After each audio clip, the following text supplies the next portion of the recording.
بسم اللہ الرحمن الرحیم۔ السلام علیکم ورحمۃ اللہ وبرکاتہ۔ ناظرین اکرام، بات کرتے ہیں فلسطین کی، بات کرتے ہیں مظلوم کی، اور بات کرتے ہیں جابر حکومت کے خلاف۔ پیلسٹائن یا فلسطین ایک یونانی لفظ فلسطیہ یا فلسطین سے نکلا ہے،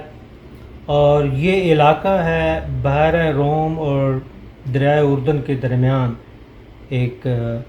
ایسا علاقہ ہے جغرافیائی جس کو اس ریاست کے نام سے یا اس قوم کے نام سے جانا جاتا ہے۔ کہا جاتا ہے کہ 330 قبل مسیح میں یہاں پہ بادشاہ سلیمان علیہ السلام نے محل تعمیر کروایا، اور وہاں پہ جو قوم جو ہے وہ آباد ہوئی، وہ یہی قوم ہے جس کے بارے میں ہم تذکرے سنتے ہیں، بنو اسرائیل۔ اس کے بعد یہاں پہ عیسائیت کا بھی غلبہ آیا، ایک دور آیا عیسیٰ علیہ السلام کی بعد، اور پھر جب مسلمانوں کو عروج حاصل ہوا سلطنت عثمانیہ کے دور میں، تو یہ علاقہ مسلمانوں کے تسلط میں رہا۔ جنگ عظیم اول کے بعد کیا ہوا کہ جب یورپ میں یہودیوں کے اوپر جو بھی سلسلہ ایک چلا، جسے وہ ظلم و ستم کہتے ہیں، اور ہم بھی مانتے ہیں کہ اس وقت ان سے زیادتی ہوئی، تو وہ وہاں سے پھر نکلے اور اس علاقے میں آ کے اس لیے آباد ہوئے کہ وہ اس کو اپنا آبائی جو ہے وہ وراثت سمجھتے تھے۔ پھر 1948 میں جب برطانوی راج سے یہ علاقہ آزاد ہوا، تو اس وقت اسرائیلی ریاست کے قیام کا اعلان کیا گیا۔ یہ جو مہمہ ہے اور یہ جو جھگڑا ہے، یہ اس وقت سے جاری و ساری ہے، آج تک ہم دیکھ رہے ہیں جو کچھ وہاں پہ ہو رہا ہے۔ 1948 میں یہ معاملہ اقوام متحدہ میں لایا گیا، اور اقوام متحدہ نے مسلمانوں کا جو حق ہے فلسطینی ریاست میں پر اس کو قبول کیا۔ یاد رہے اقوام متحدہ نے کشمیریوں کا حق بھی تسلیم کیا ہوا۔ تو ایک تو بات یہ ہے کہ یہ جو اقوام متحدہ ہے، یہ یہاں پہ اقوام متحدہ نہیں ہے، یہ ایک ایسا پلیٹ فارم ہے جس سے میں نہیں سمجھتا کہ آج تک کسی بڑے سیاسی مسئلے کا کوئی حل نکلا ہو۔ البتہ اقوام متحدہ کا ایک جو رول جو ہے انسانیت کی فلاح کے حوالے سے، ویلفیئر کے حوالے سے، اس سے انکار نہیں کیا جا سکتا۔ اور سب سے اہم بات جو ہے ناظرین وہ یہ ہے کہ آج کل ایک فرد سے لے کر ادارے اور ریاستیں جو ہیں، وہ ان کے پیچھے جو ایک محرک ہے وہ ہے فائنینشل، وہ ہے معاشی، اور معیشت جہاں پہ مضبوط ہے اور جہاں پہ کسی کا معاشی انٹرسٹ ہے،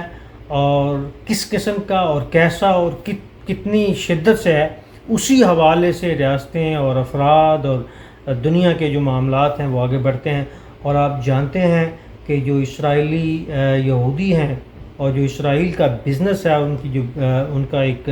سٹرکچر ہے، وہ ایک ایسا ہے جس نے بہت ساری دنیا کی جو مانیٹری اور معاشی ادارے ہیں ان کو اپنے تسلط میں لیا ہوا۔ اس سلسلے میں اگر آپ یہ سمجھتے ہیں کہ امریکہ اس کا حل ڈھونڈے گا، تو یہ ایک بہت بڑی خام خیالی ہے۔ چائنا جو ہے، اس کی ایفرٹس جو ہیں وہ اپنے حوالے سے، اپنی دلچسپی کے حوالے سے ہیں۔ یہ مسئلہ بہرحال مسلمانوں کا مسئلہ ہے، اور انہوں نے ہی اس کے لیے کوئی ایسی سر توڑ جدوجہد کرنی ہے جس سے اس کا کوئی حل نکل سکے۔ امریکہ تو آپ نے دیکھا نا، یہ ان دنوں جو وہاں پہ ہوا، اس نے تو کروڑوں اور اربوں ڈالر کا اسلحہ بیچ لیا نا، وہ تو ان کی بہت بڑی منڈی ہے اسرائیل کے لیے، اسلحے کے لیے۔ اب ہم دیکھتے ہیں کہ ہم نے کرنا کیا ہے۔ اچھا، اس سلسلے میں کچھ لوگ ایسے ہیں جی جو یہ سمجھتے ہیں کہ جی ہم آ کے یہ جو کہتے ہیں اسرائیل مرد آباد اور یہ چیز، شاید اس کا کوئی فائدہ نہیں۔ ایک بات ذہن میں رکھیں، کسی بھی غلط بات کو، کسی بھی ظلم کو غلط کہنا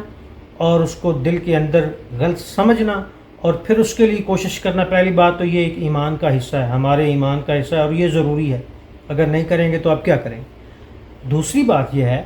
کہ آپ اس ہتھیار کو کسی ظالم کے خلاف، ڈکٹیٹر کے خلاف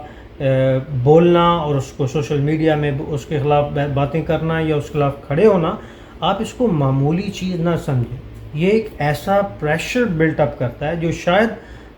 بہت جلدی تو نہیں ہوتا، لیکن آہستہ آہستہ یہ بہت بڑا پریشر بلٹ اپ کرتا ہے، اور اس کا بڑا برا اثر جو ہے وہ پڑتا ہے کسی بھی اس ادارے یا شخص اور قوم کے لیے جو اس طرح کے معاملات میں انوالو ہوتا ہے۔ اب ہم آتے ہیں جی دوسرے کام کی طرف۔ اس مسئلے کا حل کیا ہے؟ ظاہر بڑے بڑے دماغ ہیں جو اس کے بارے میں بات کر گئے ہیں، اور کرنا چاہیے اس سلسلے میں۔ آپ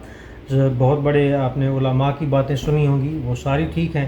لیکن میں سمجھتا ہوں کہ چونکہ اکانومی جو ہے وہ کی ہے،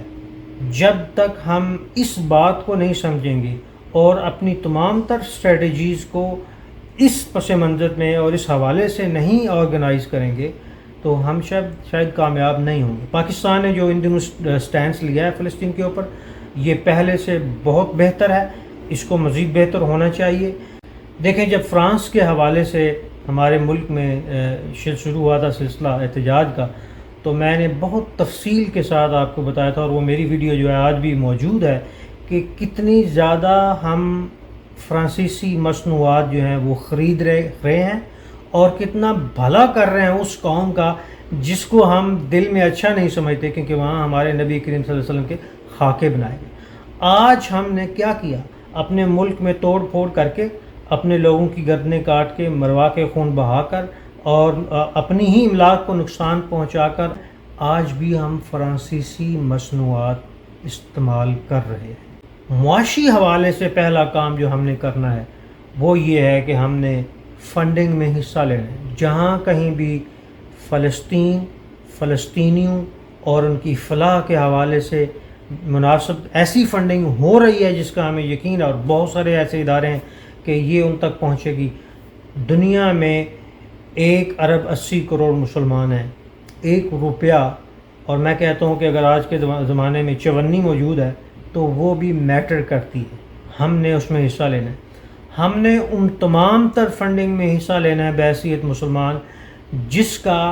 فلسطینی قوم کو فائدہ ہو، اور جس سے اسرائیلی اور یہودی لابی کو فائدہ نہ ہو۔ اگر نقصان نہیں ہو سکتا تو کم از کم فائدہ نہ ہو۔ دیکھیں، جن قوموں نے، جن مسلمان ملکوں نے آج اسرائیل کو تسلیم کیا ہوا ہے، اور وہ جو آج سے 10 سال پہلے تک اس کا وجود ماننے کو تیار نہیں تھے، انہوں نے کیوں کیا ہے؟ اسی معاشی انٹرسٹ میں کیا ہے۔ اور جو ہو رہا ہے ہمارے ملک میں ماشاءاللہ کچھ ایسے ادارے ہیں جن کو بہت علم ہے، ہو کیا رہا ہے کہ وہ جو اسرائیل کی اکانومی ہے اور اس کی جو چیزیں ہیں یا ان کی جو پروڈکٹ ہیں، شاید ڈائریکٹلی ہم تک نہیں پہنچ رہی، انڈائریکٹلی وہ ہم تک آ رہی ہیں۔ اور اگر ہمیں ایسی کسی چیز کا پتہ چلتا ہے جس کا فائدہ جو ہے وہ وہاں ہو رہا ہے، تو ہمیں مستقل، جب تک یہ مسئلہ حل نہیں ہوتا، اور پوری ڈٹائی کے ساتھ، اگر آپ یہ نہیں کہہ سکتے اعتماد کے ساتھ، تو کم از کم اگر یقین کے ساتھ نہیں تو ڈٹائی کے ساتھ ان چیزوں، ان مصنوعات کا، اور میں تو کہتا ہوں کہ سوشل میڈیا پہ ہر اس لفظ کا استعمال ہم نے نہیں کرنا جس کا کہیں بھی کسی بھی طرح اسرائیل کو فائدہ ہوگا۔ اور تیسرے حوالے سے جو باتیں ہیں یہ جو قوموں کے کرنے والی ہیں، جس کی تجویز جو ہے پیش کی گئی ہے اقوام متحدہ میں، کہ مسلمانوں کو بڑے فورم کے اوپر، ہماری جو اسلامک آرگنائزیشن ہے OIC ہے، وہ بھی کو بہت ایکٹیو اور بہت مؤثر فورم نہیں رہا، کیونکہ وہاں بذات خود جو مسلمان ممالک ہیں ان کے اندر بہت سارے اختلافات ہیں۔ اگر یہ اختلافات کسی طریقے سے مٹ جائیں تو جو تجویز پیش کی گئی ہے اقوام متحدہ میں ہمارے وزیر خارجہ کی طرف سے کہ ایک حفاظتی دستے جو ہیں وہ بھیجنے چاہیے، یہ کام ہونا چاہیے۔ ہم سب لوگوں میں، دنیا میں جتنے بھی ہم مسلمان ہیں، ہم نے اپنے آپ کو فلسطین کا اور کشمیر کا مجاہد جو ہے وہ ثابت کرنا ہے، خصوصاً ہم لوگ جو بیرون ملک میں آباد ہیں اور بیرون ملک پاکستانی ہیں۔ ہمارے اوپر پہلے سے بہت ذمہ داریاں، اور الحمدللہ ہم اس میں سرخرو ہیں، جو خصوصاً ہم اور عموماً جو لوگ اپنے اپنے ملک مسلمان ممالک میں یا مسلمان لوگ غیر مسلمان ممالک میں آباد ہیں، ان کو کوئی دقیقہ فروگزاش نہیں کرنا، کوئی فورم نہیں چھوڑنا، کوئی ایسی اپرچونٹی نہیں چھوڑنی جہاں ہم جو ہے وہ دنیا کی مظلوم قوموں کا ساتھ دے سکیں، اور جہاں ہم دنیا کے ظالم قوموں کو ایکسپوز کر سکیں، چاہے وہ کسی چھوٹے سے فورم پہ بات ہو یا چاہے کسی بڑے فورم کے اوپر بات ہو، اور جو میں نے کہا ہے کہ ہمیں معاشی طور پہ ہاتھ مضبوط کرنے ہیں فلسطینیوں کے اور کشمیریوں کے، ورنہ باتیں کرنی چاہیے، اس میں کوئی حرج نہیں ہے، میں نہیں یہ کہتا کہ باتیں نہ کریں، کچھ نہیں کریں تو کم از کم حق بات کا ساتھ ضرور دیں، کیونکہ میرا یہ یقین ہے، آپ کا بھی یہ یقین ہوگا کہ قیامت کے دن ہم سے کم از کم یہ بات پرس ضرور ہوگی کہ کیا ہم حق کے ساتھ کھڑے ہوئے، اور میرے خیال میں ہم سے یہ بھی بات پرس ہوگی کہ کیا توفیق کے باوجود ہم نے حق کے ہاتھ مضبوط کیے۔ انشاءاللہ اسلام زندہ ہوتا ہے ہر کربلا کے بعد۔ پاکستان زندہ باد۔